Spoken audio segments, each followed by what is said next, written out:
Is it live? I can't tell. We are live. Are we live? We're live. Ladies and gentlemen, may I have your attention, please? Hello, everybody. I can't see that I'm live, but fantastic. I will just talk to my computer. Welcome to Truly Inspired, the podcast, where we are showing people that even if you're a little fucked up, you're still badass. Today I have Phil with me. Phil is a amazing friend. He and I go back about 10 years now. He's the reason I got into the car business in the first place. Thanks a lot, Phil. Actually, we have to credit that to Johnny Gonzalez. Johnny G. Johnny G. That's right. That's right. There we go. Okay, now I can see.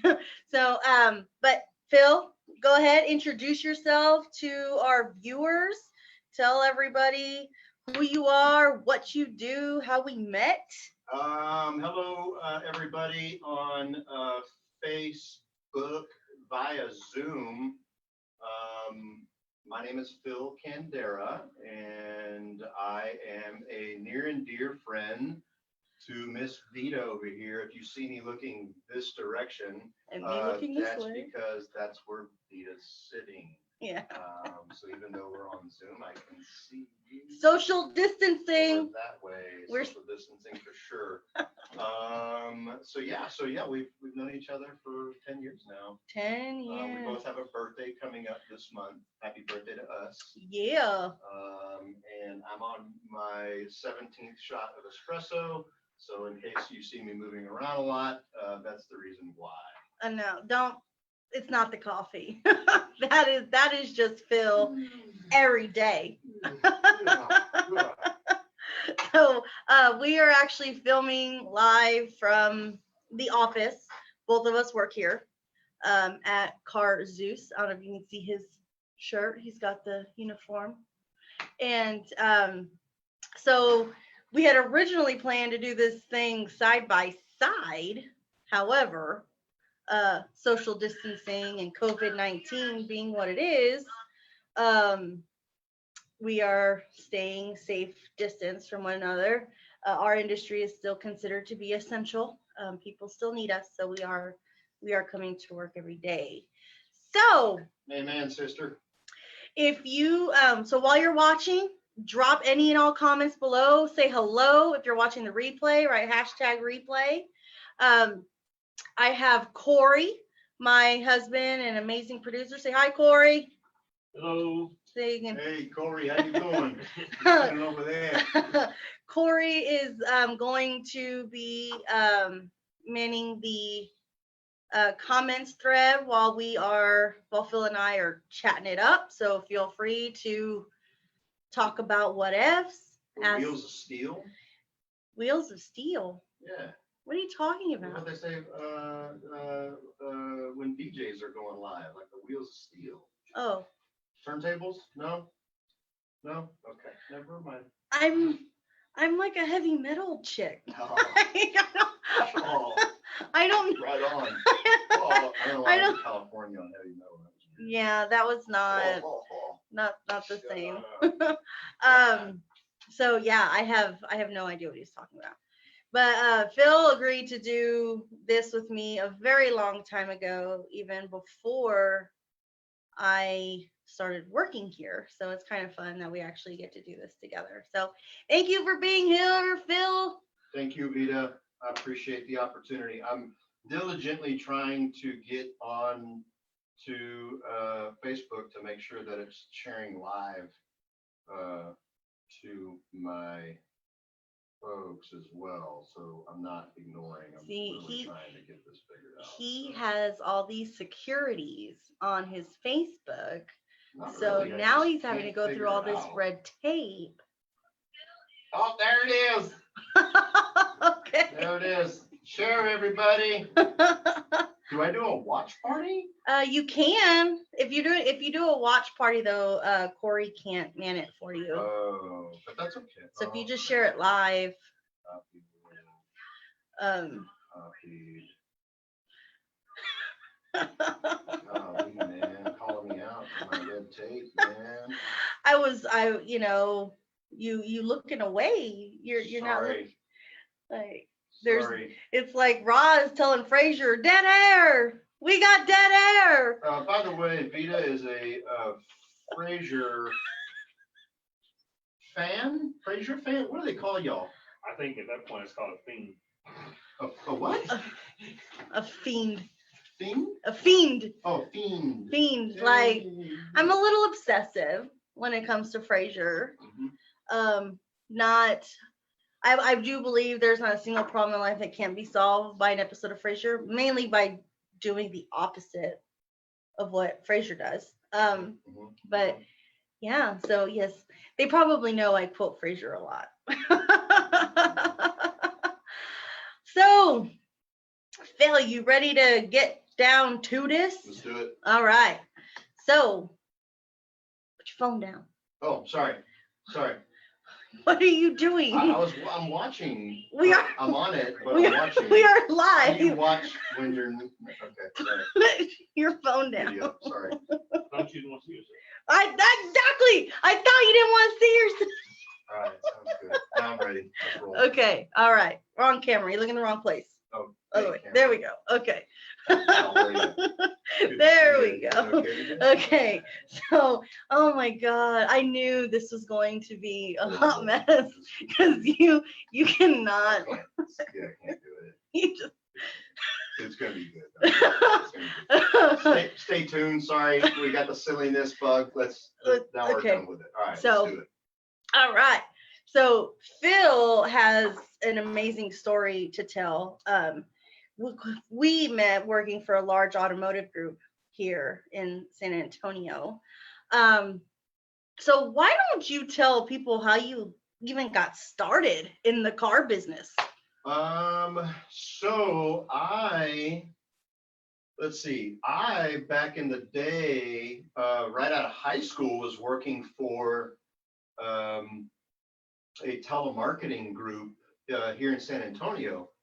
And I had a buddy that was, not a buddy, he's my brother,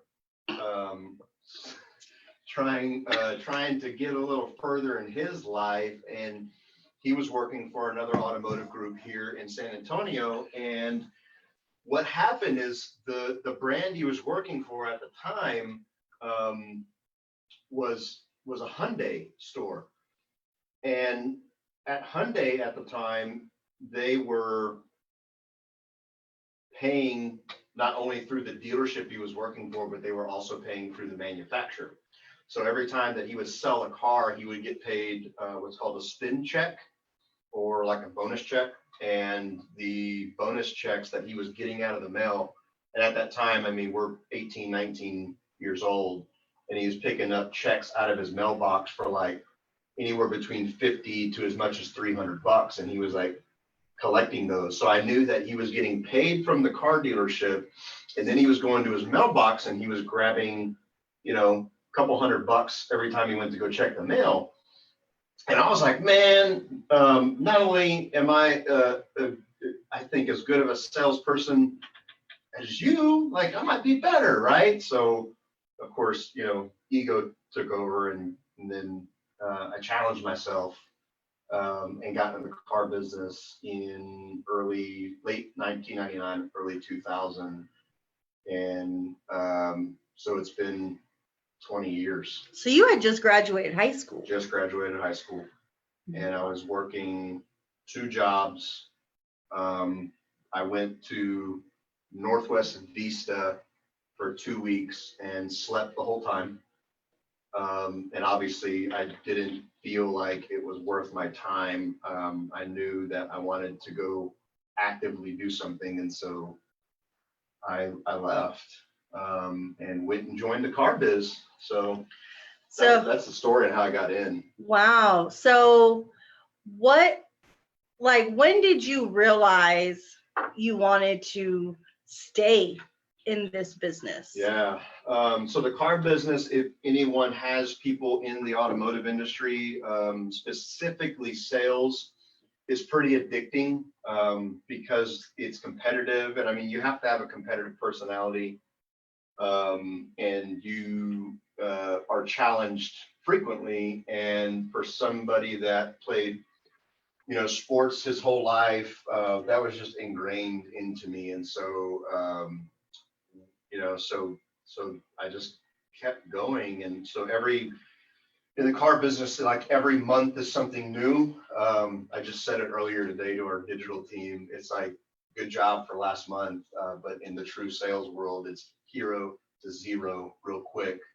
And so anyways, so you want to try to improve every single time. And obviously, there's several different ways to do it, but that's what kept me going, is just wanting to do more and more and more. And it gave me an opportunity, quite frankly, without a college education, to still go out there and do pretty well for myself if I was willing to put the work in. So that's what kept me going.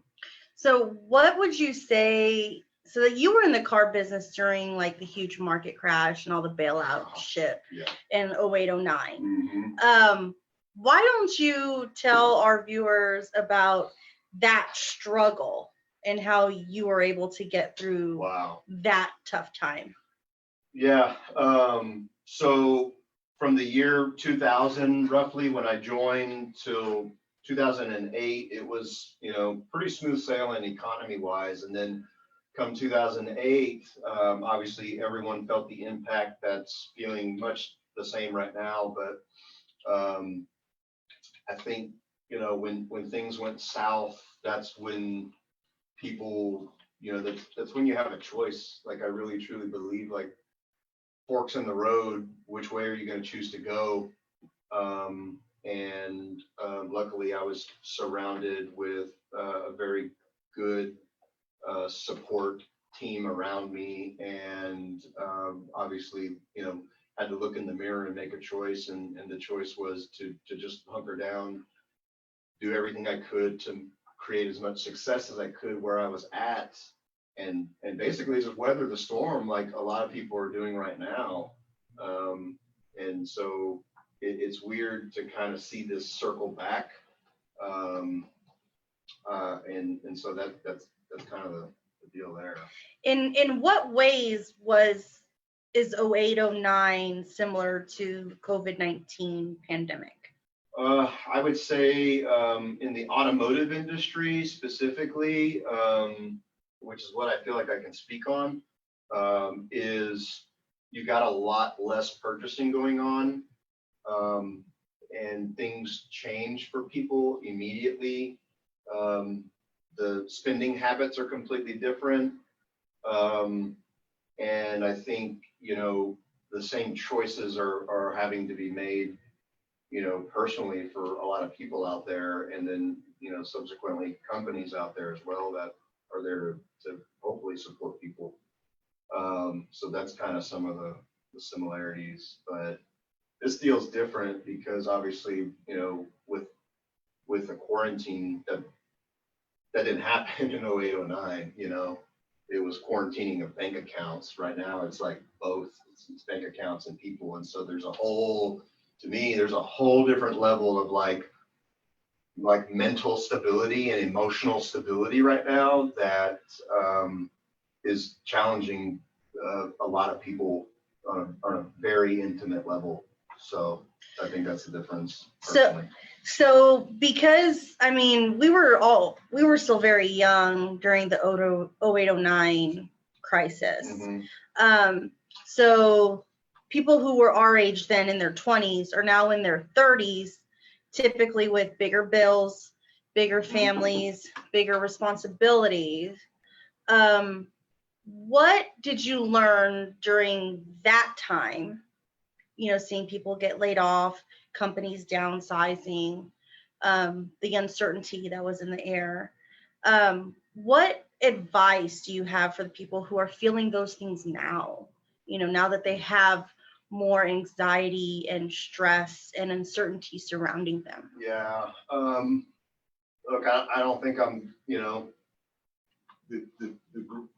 greatest piece of advice, but yeah, I've made a lot of mistakes in my time, and I've learned a lot by it. So I'll tell you what I feel like I've done in the past, which is don't get yourself into a position where you're constantly overextended. I've seen so many people, especially in the automotive world, that capture a couple good paychecks, and then all of a sudden now they're launching off into getting in debt, and then now you're restricted to what you can actually do because you've got this big debt to pay for, and man, that makes people do some really stupid stuff.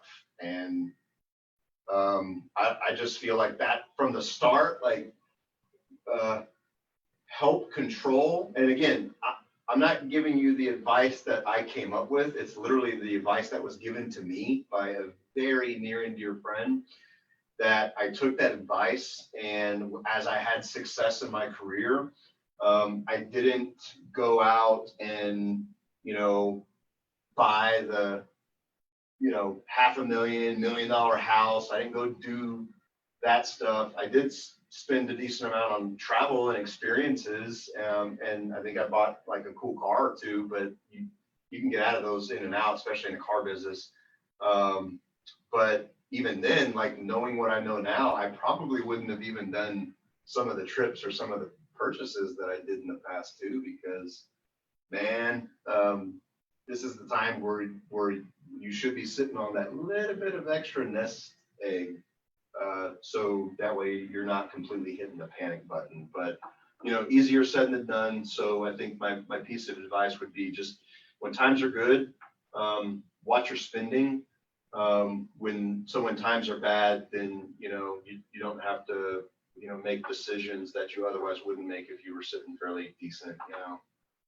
And then the other part of it is just from the mental state and from the emotional state, like just do what you can to make the best of it. I think there are so many opportunities to learn in the trying times that you got to look at those things as like opportunities. Like I truly feel that even though we're going what we're going through right now, there's a ton of people in businesses that were on the fence of like trying online stuff and Zoom calls and all this. And I think that on the fence stuff is like literally proving for people to go do that, and that some things can still actually work and might even work better in some scenarios. Some of it probably sucks, but there's a tremendous amount that I think we're learning right now that this deal is not permanent. It's not going to stay like this. And so we have to learn to take those experiences and just try to turn them into positives, but you got to move ahead. You can't get down right now. Even if it's so hard. Trust me, easier said than done. But it's true. I mean, every bad season comes to an end. Like nothing is ever permanent, So hell, during Prohibition, was it Miller Brewing Company? They started making what is it? Like non-alcoholic beer, and they started making other things like syrups and stuff. Yeah. Because alcohol had been banned, So this is a time to pivot, So now 0809, clearly things turned around, right? Yeah. So absolutely. Things came back with a vengeance, man. That's when we met in 10. Yeah. So I started working with you at a Nissan store. Okay. Just as it was starting its incline again. And from there, I saw you get promoted, and transferred out throughout that process. So why don't you tell everybody, some of the things you did to continue to build your career? Yeah. So I think during the downturn is like, it's like when there's a whatever the saying is, like when times get rough, you see who your true friends and family are, right? I think that goes with, you know, the opposite direction. Like when times get rough, like you got to do your part, you know? And so at the time, I was very fortunate and lucky to work with and for a very, very now near and dear friend and very awesome person. And I just felt like doing, like, work as hard as you can for that guy, because he really like saw the good in what was going on. And like, I don't know, like that's hard to find, man. So I think in a nutshell, what I'm saying is like when things are hard, it's literally your time to double down. And now by experience, like I know that, like if times get tough, you you got to work harder and smarter than you think you ever could before. And that's when you get noticed, you know. If you're working on like a corporate job, or if you are working for, you know, yourself, like you got an opportunity to really shine when there's a lot of doom and gloom going on. So that I think is one of the first things you got to do. And then from there, like literally, again, I know easier said than done, but look, don't expect anything. Like, don't expect anything in return. You just go do the right thing. So I think that's what happened. And a lot of, again, I'm very fortunate to be surrounded around a lot of great people. So when you say like, oh, promoted, like, well, I feel I didn't do that all on my own. Like, I had great people around me that were helping row the same direction. And I was fortunate to be around some of those people. Speaking of, some of them are on here right now. Isaac Chacon and Jeff Sklar. Jeff really rode backwards, but no, I'm kidding, Jeff. You know, Jeff always made it fun. Isaac always crossed all the T's, dotted all the I's. Mm-hmm. So yeah, I mean, it's not easy to like go out there and like remain so positive and look forward on what's coming. But man, it's always coming. So like that's your time to really dial in and get yourself real good. So yeah, that's my 2 cents. The power of the high vibe tribe, right? Yeah, man. So important. Just you know, do what you would do during the good times, right?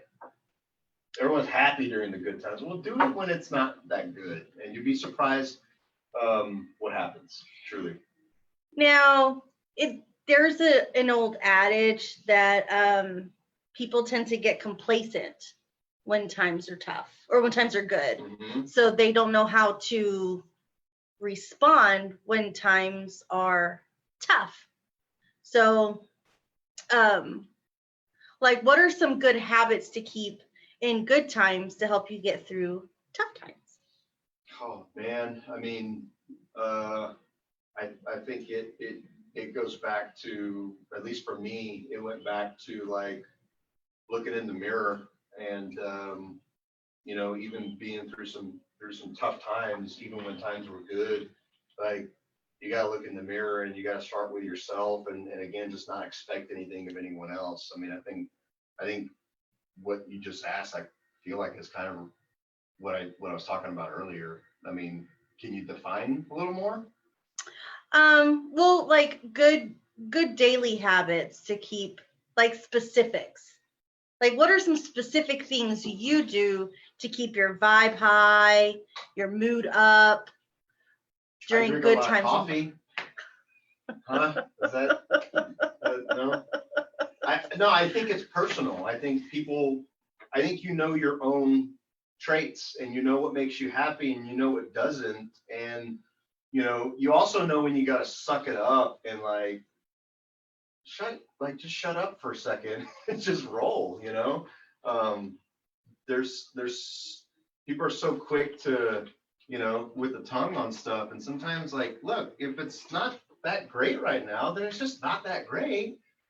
But just make the best of what you can. Like if you're in a business and you know you get 10 leads a day and today you only got one, Well, make a friend with that one and don't worry about the 9 that you didn't get. Like worry about the one and how you can treat the one and how you can make a friend and that I mean, whatever makes you go round. But I think, the main thing is just, being positive, man. Just rolling forward. So it sounds like you like to focus on your wins instead of your losses.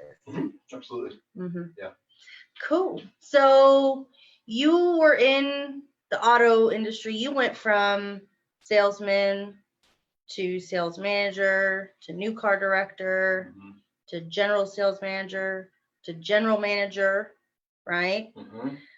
And then one day you just left. Like you just came by my store and was like, I'm out. Yeah. And I was just so shocked. Yeah. So what happened? What happened? Yeah, what happened? What? Yeah.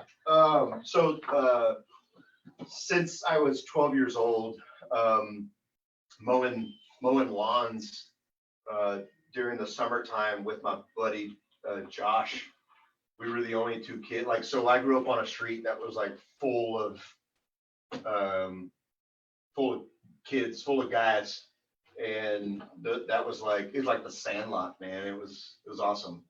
But out of the crew, it was just Josh and I that would go mow lawns, and we literally had handwritten contracts on notebook paper with a pencil that said, we're going to go mow your lawn on a weekly basis, and you're going to leave the $20 under the mat. How'd you even know to write a I contract? didn't do it. Josh did. I'm not taking credit for that. I was just like, okay, I'll go. So anyways, that was kind of like the first time where I felt something of my own and controlled some cash. And we honestly, like, we were the only 2 kids walking around the street that had cash in our hand that we earned. So it was a pretty cool feeling, and when you're 12 years old walking around with $60 in your wallet, like that's big time, That's a lot of now laters. And so anyway, so I had to always ask my mom to use the lawnmower or use the weed eater.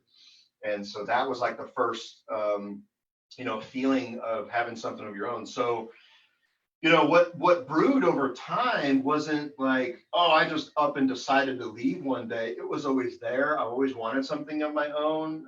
I had like 3 different businesses that I had contemplated on starting. I mean, I'm talking spreadsheets, quotes, everything. Like I put work in to try to plan these things. The first one was a gym. A gym. Uh-huh. Oh. Yep. The first one was a gym, and I was. It's the first I'm hearing of this, folks. I know.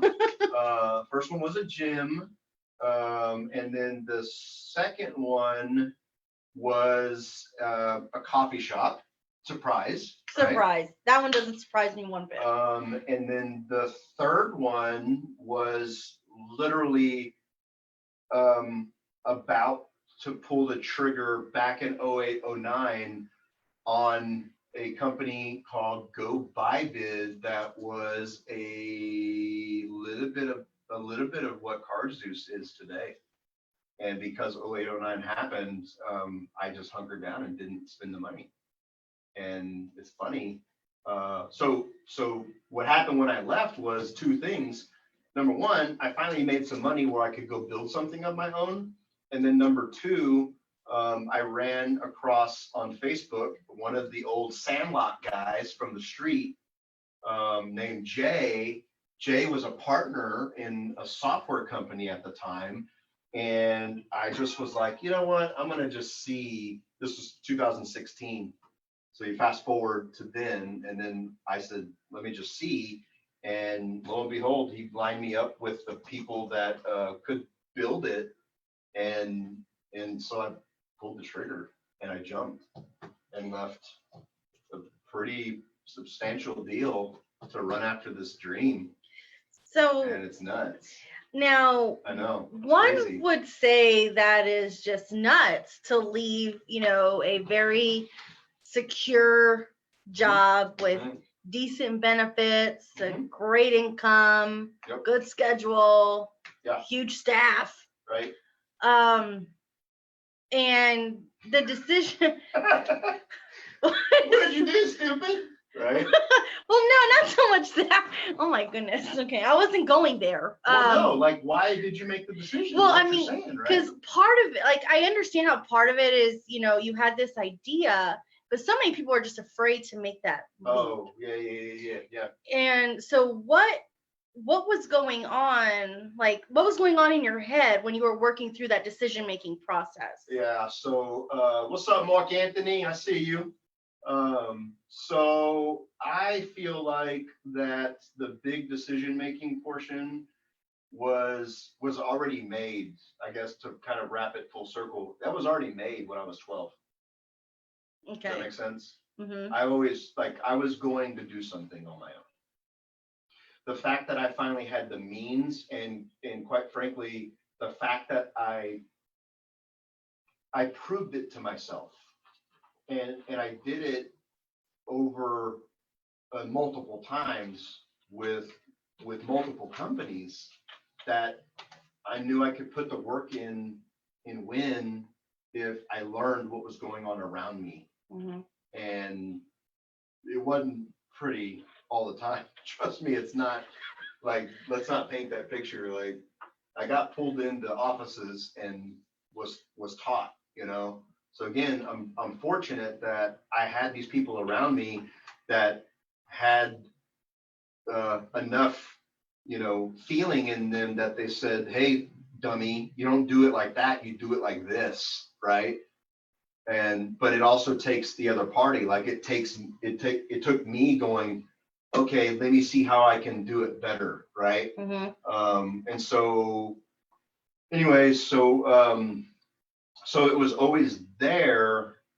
And so yeah, why make the jump? Well, it's because I proved it already. I already worked myself up to back in 08, 09, trying to figure it out. And like I said, I finally made some money where I felt comfortable enough to go build something. And I also felt like, okay, I've got the knowledge already. Worst case scenario, it doesn't work out. And then I go back and keep doing what I was doing or something like I was doing before. Mm-hmm. So the risk didn't really outweigh what I knew I could potentially get to. And so I made the jump to do it. So working for a large corporation, Mm-hmm. It has its advantages and disadvantages. And leaving after you've been with them for so long. How long were you with them? A decade? Yeah, 11 years. Okay. Yep. So you were very clearly not the same person you were before you started working. Yeah. You were older, Right. life happened. Yep. And then you have, you encounter lots of people in your circle that help you and hurt you. What would you say, like, what were the feelings that came with, like, just cutting that cord? It's like a divorce. Yeah, it was the scariest thing was leading up to it. Once it was done, I was like, oh, this is it. Like, all right, let's go. Let's go. Yeah. So yeah, it's scary because you get yourself wrapped into this bubble, and you literally think that's it. And dude, there's so much out there. Let me tell you, people that are watching this, from the bottom of my heart, you might think that what you have in front of you is the only thing right now. And I'm telling you, there is endless possibilities out there. Endless. So I just think that there we go. We got one. We got one.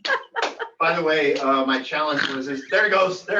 My challenge was to try to get Vita to laugh and snort as much as possible. So there's one for the counter. Everybody love and like that. Thank you very much. So I forgot what the question was. I don't know. That was my goal. That's it. All right, we're done here. Thank you. Hey, I'm kidding. you Endless stay. possibilities. Yeah, You were talking no, there is. I mean, yeah. So the lead up to it was my panic and all of it, and then once it was done, like that's it. It was all good. So. Do you still hold on to any of the like bullshit that came with working there for as long as you did? Yeah, I had to get myself out of that because you create habits, and so yeah, I mean, I think you stay somewhere for so long. It's it's like you said earlier. It's like a marriage, right? It's like a relationship. You're going to get stuck in certain ways, and you're going to do certain things, and man, you better have some come to Jesus talks with yourself if you're going to figure things out. So yeah, there was definitely like some real serious like personal improvement stuff that I had to work on, and really like I attribute and kudos to my family, and for being there to support and to even now, like this is still scary because even though that this deal's got legs now and we're I wouldn't say even we're walking, like we're crawling faster. Obviously COVID threw a monkey wrench into everything, but it's all even playing field. So I'm not freaking out about it. We gotta move. But yeah, it's a it's something where you go forward. Well, why don't you tell everybody what you do? Okay, so you haven't even told the good people what Car Zeus is the improvement to the selling of your car process. So in the past, before Car Zeus, you had selling a car was trading it in at a car dealership or doing it on your own, and both present not favorable results for people. And so we fit right in the middle where you don't have old dealership practices. You've got, and then you don't have like creepy stranger stuff, Craigslist, like you literally have an easy path to sell a car for the most profit in a non-car dealership environment, and then you don't go waste your time showing your car to a bunch of strangers that you don't even know if they're qualified or not. Like we literally are the easiest way for people to sell a car with zero risk. It's so simple. So that's what we do. So so how long has Car Zeus been around? 2.5 years. 2.5 years. Yeah. Wow. So how has it evolved since inception? Oh, that's a good one. Okay, so it's not all finger guns, Peter. We don't do the winking the gun here. Yeah. So the concept was like to do that system, right? Like where people. Oh, I almost had one on that one. You were going there. What? That laugh was going there. Oh, going there, so. Sorry. At least I'm not doing squats. Yeah, true. So it started off as like, yeah, let's improve this part of the process. Got the program built up. Obviously, my heart and my blood were in the dealership area, and so I first launched by getting the system installed as a software and a service for car dealerships.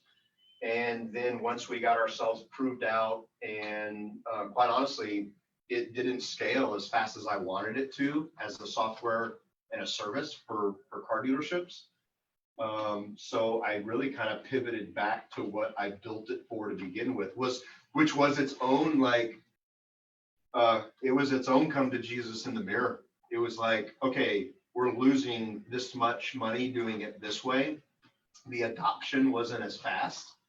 And because car dealerships are car dealerships. And then I was like, what am I doing? Like I I left what I was doing to get away from that, right?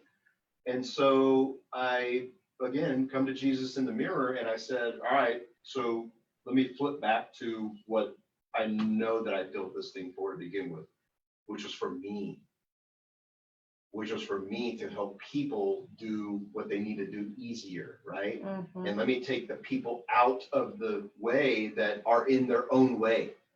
So that's what happened. And so it's been a year now that we've been operating in this fashion, and some pretty cool stuff has happened since then.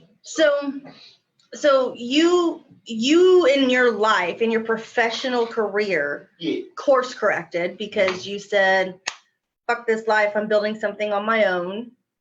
And Potty mouth, man. it's what I do. I can't help it. You know, it's just, sorry. I'm messing with you. You don't like it. You don't have to watch. Pound sand. People love saying pound sand. Oh, that has been my line lately, right? Pound sand. Yes, the pound sand. But so you course corrected in that way. Yes. You created Car Zeus. It was supposed to be a business to business model, selling your service to dealerships to help them get more leads and all that good stuff. And buy inventory. And when you saw that wasn't working, you course corrected again. And what happened, right? So how have things changed when you made, like every time you course correct, what changes for you? A whole bunch of stuff. Man, that's broad. Okay. All right. Well, then I will shrink it down for you. Yeah. Okay. So when you course corrected, leaving corporate Yes. and becoming a small business owner, Yeah. what happened to you personally? I figure first off, I think it's hilarious when people start their own business and what comes out of their mouth is, well, I'm going to start my own business because you can make your own schedule. You're not making your own schedule. You're dumb. I'm sorry, but if you ever said that, don't go start a business. If you have a better schedule working for somebody else. So, I mean, I eat, sleep, and breathe this deal. My wife's probably sick and tired of it, but it's the cards that I, dealt myself and the bed that I made. But she helps you proofread your stuff. She's great, man. Yeah, she's awesome. She's so good. So I like you wear every hat. So as before, like in the dealership world, I had 6 department heads that I could pass the ball to, and then they would go assist in whatever needed to be done. I guess I was the assist then, right? Technically, sorry, sports people. Basketball ain't my jam. Yeah, jam. Was that a pun? Space Jam basketball? Oh no, but it's a good one. I like it. Thank you. Air 5, COVID 5. Yeah, so I think when you go to do something on your own, like there's a lot of work that has to go into it, and more than people anticipate. And so what pivots in your world instantly is your time. And the fact that you do have to wear a ton of hats. So you become the hiring person, the HR person, the payroll person, the insurance person, the sales person, the manager person, the ordering person if you have materials, like the marketing person, the development person, the IT guy, the IT person, the phones person, the ordering products for the office person. Like you're everyone. Maintenance. Cleaning. Yeah. So you gotta find a groove with all that, and then you gotta obviously just like anything, you gotta surround yourself with people that are willing to work through that with you. That's a big deal. So then when you pivoted from dealerships Yeah. to people. Mhm.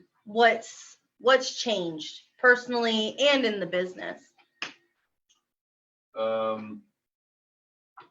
So what you mean by okay, so you mean like going from the dealership software as a service model into the actual car buying Going for from people? business to business Okay. to actually servicing people, Yeah. like Corey Yeah. and the guy on the street. Yeah. What changed? What changed for you personally? Yeah. And what changed as a business?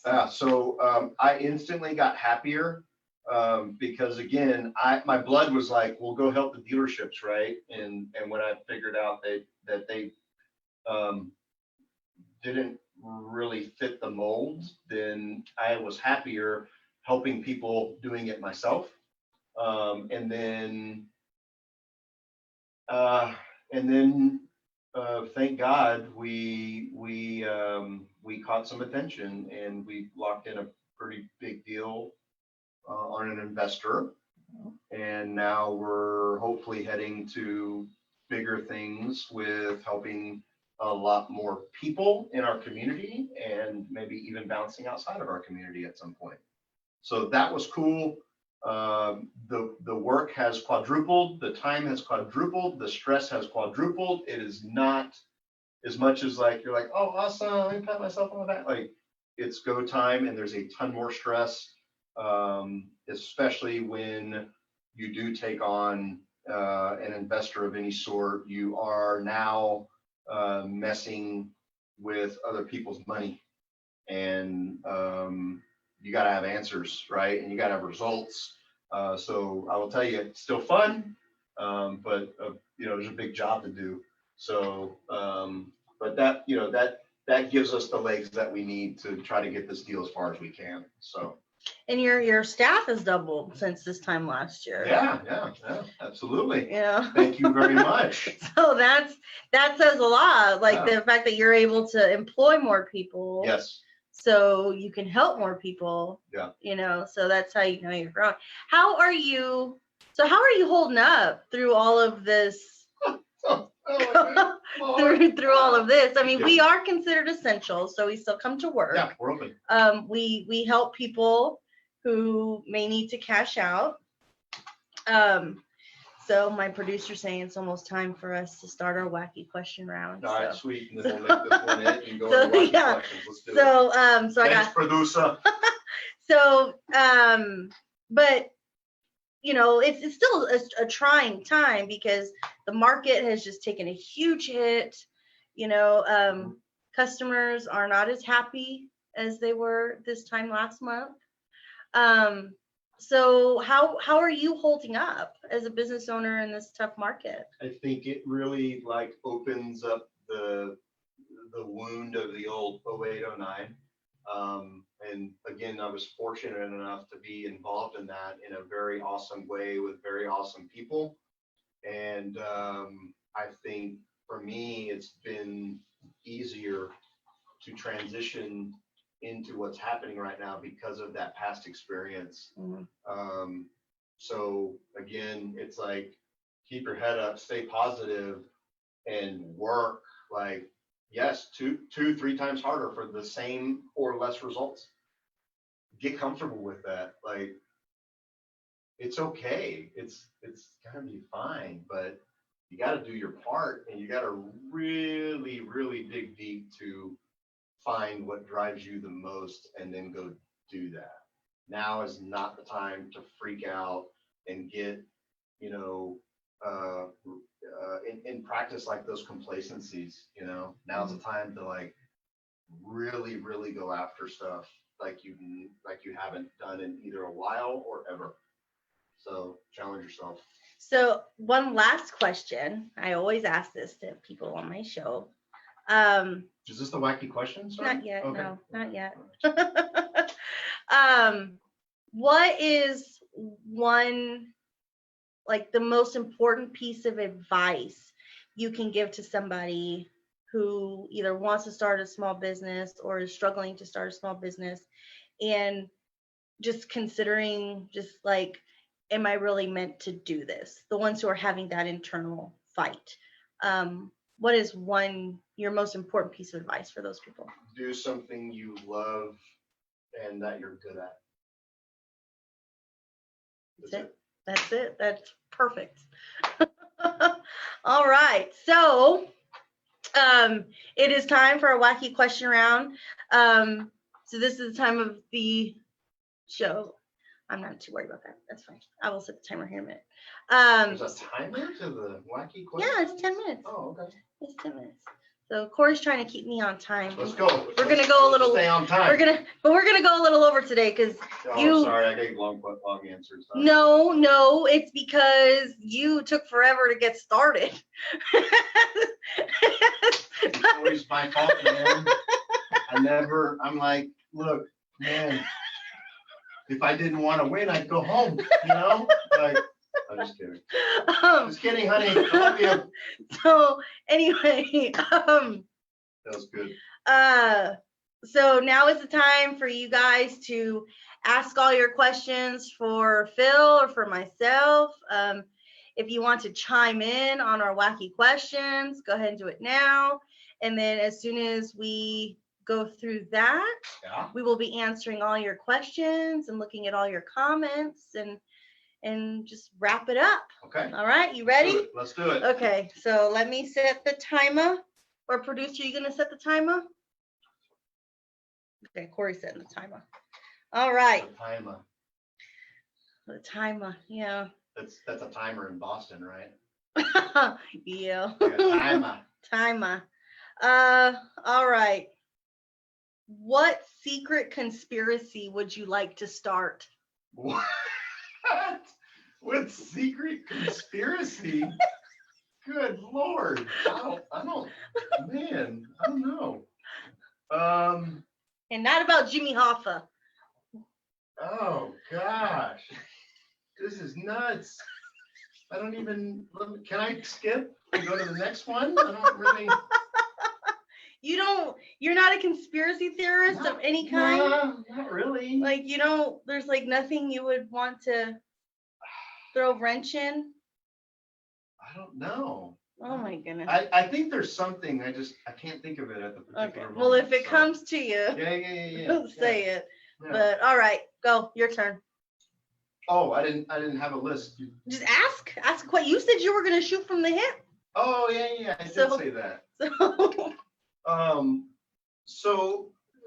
Okay, wacky questions. Oh, here we go. Oh, here we go. Here we go. I don't know. Phil, you're the man who comes in the office every day with these weird voices and super asinine movie quotes that no one's ever heard of. Oh, who do you think's gonna win the at-home video service right now? Like between Netflix, Hulu. Who else? Oh, Prime Video. Disney Plus. Disney Plus. Okay. Like, who's gonna win that deal? I'm gonna say Netflix only because I don't know. Now here's a conspiracy you could start, okay? Because go figure, COVID-19 is gonna come out same time the Ozark season 3 premieres, Tiger King documentary. That's the craziest thing. I mean, seriously, think about it. Like, all the good shit on Netflix is out all of a sudden. And then so then who wins? Is it Netflix? I would say Netflix. Tiger King. That bitch Carol Baskin. Carol Baskin. I love the way he says it. Carol effing Baskin. You know why the world's gonna end is Carol effing Baskin. That was pretty good. I'm not gonna lie. Right? Yeah. God, that show was a train wreck, and I couldn't stop watching it. That's exactly what I told him. I was like, it's like a train wreck. I can't look away. So every video service, I think, is offering more than they ever have. Like, we've been finding movies that we tried to search before and weren't available, and now all of a sudden, like, the whole trilogy is available or whatever. So I think that's funny. So who do you think is going to win? That's not my wacky question. It's just a Now I just want to know your. I think so. I only have Amazon Prime and Netflix. I think I have been favoring Amazon Prime lately more, but I also don't have enough time to watch that much stuff either. Right. So like, I know a lot of people are like, kind of, they're quarantined, right? Because their business is it allowed them to do that, or their work, and I've seen all the comments about like these shows and all that. Like people are running out of shows to watch. I can't even. Yeah, I can't even imagine what that's I'm like. literally watching half episodes of Ozark right now because we can't even get through a full one because it's already so late. And yeah. So we've committed to half an episode of Ozark. Welcome to my world. At least you're getting the half. The half is still a win. True. Okay. Toilet paper. Over. What'd you call me? Oh. Toilet paper.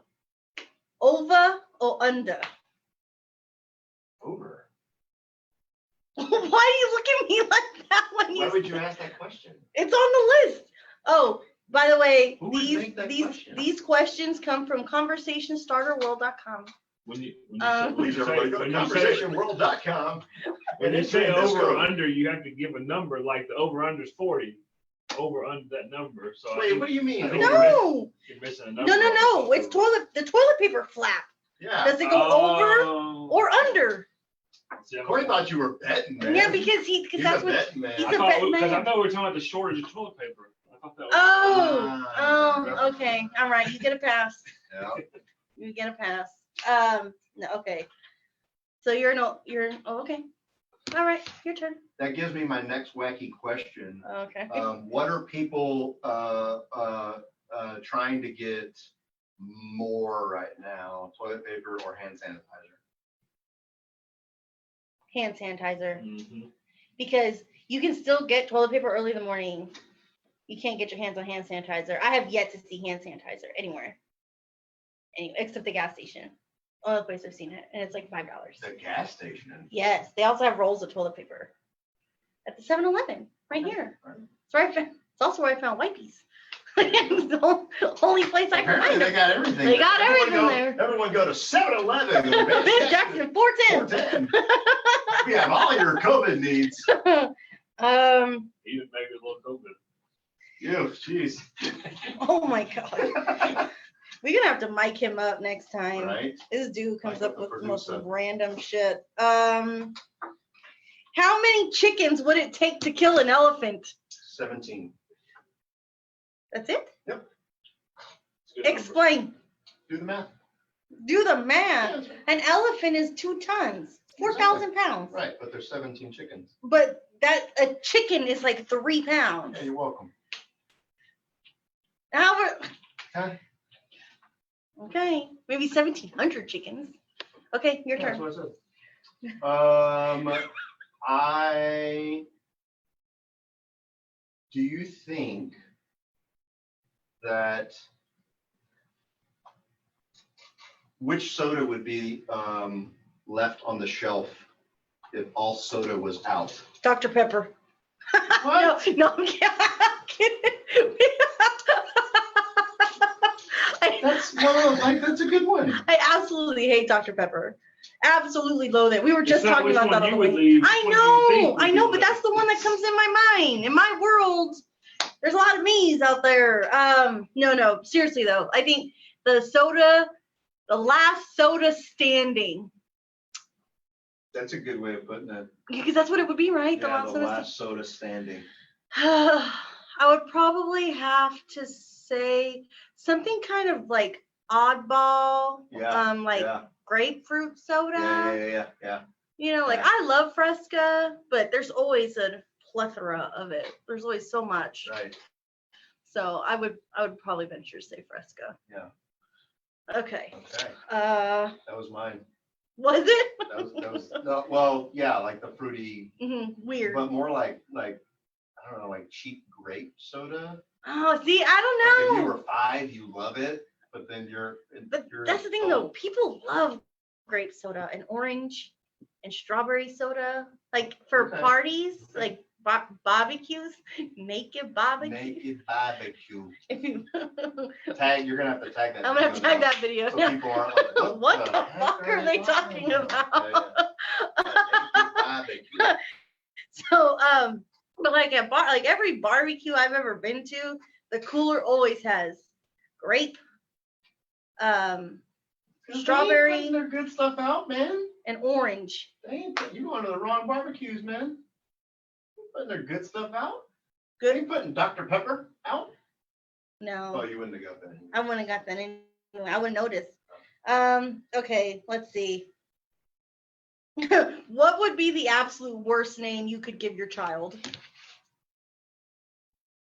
Naked barbecue. Oh man. Oh, I heard one the other day. I can't really think of it. That's my answer then. Naked barbecue.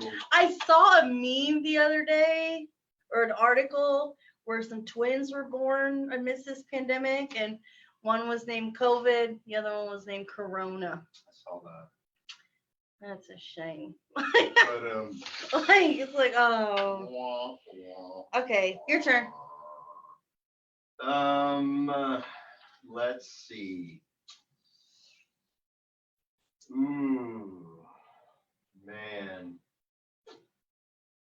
When things go back to normal, how long do you think it takes for social distancing to be a thing of the past? Like something people don't do anymore? Correct. I would venture to say Timer! That was Boston for timer, by the way, ladies and gentlemen. timer.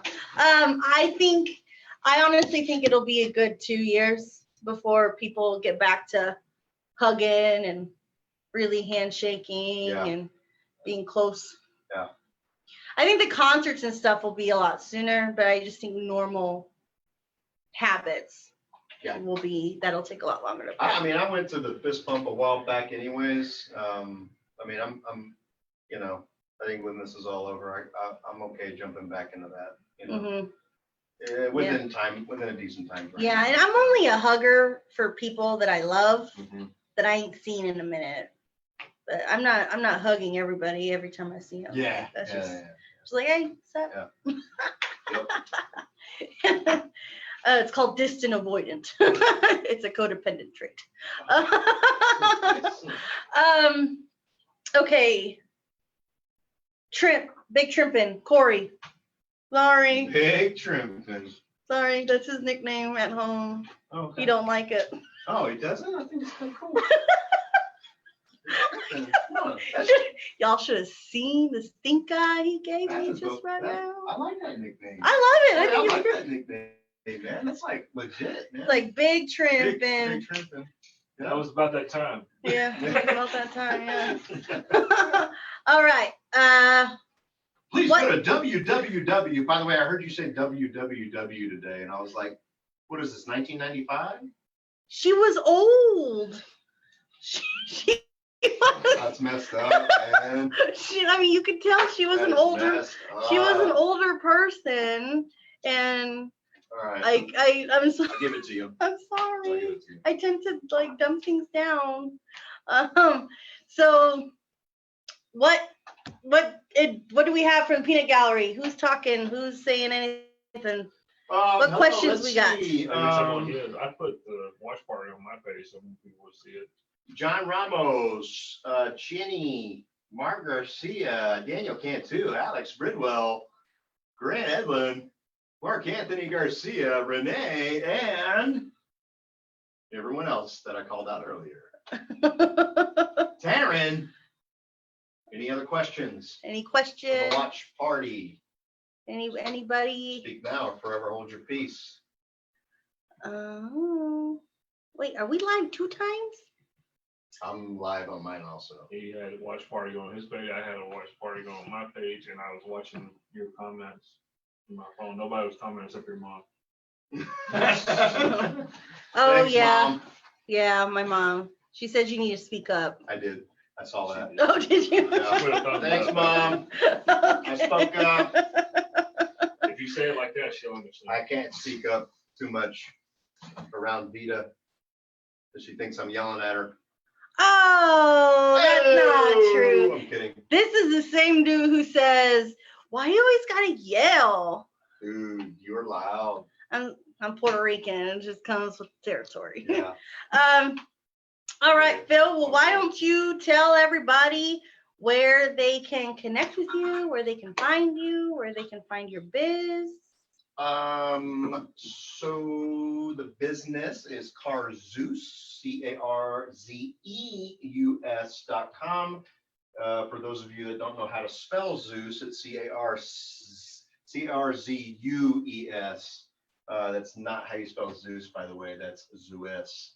And Phil Candera, Instagram, maybe, I don't know.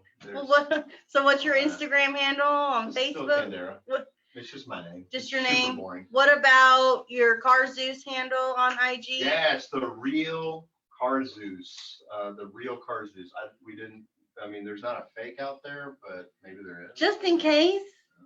Just in case. And the person who runs the social media for Carzeus does an amazing job. Good job, Vita. Wink, wink, wink, wink. Put some finger guns in there. I'm not a good winker. Yep.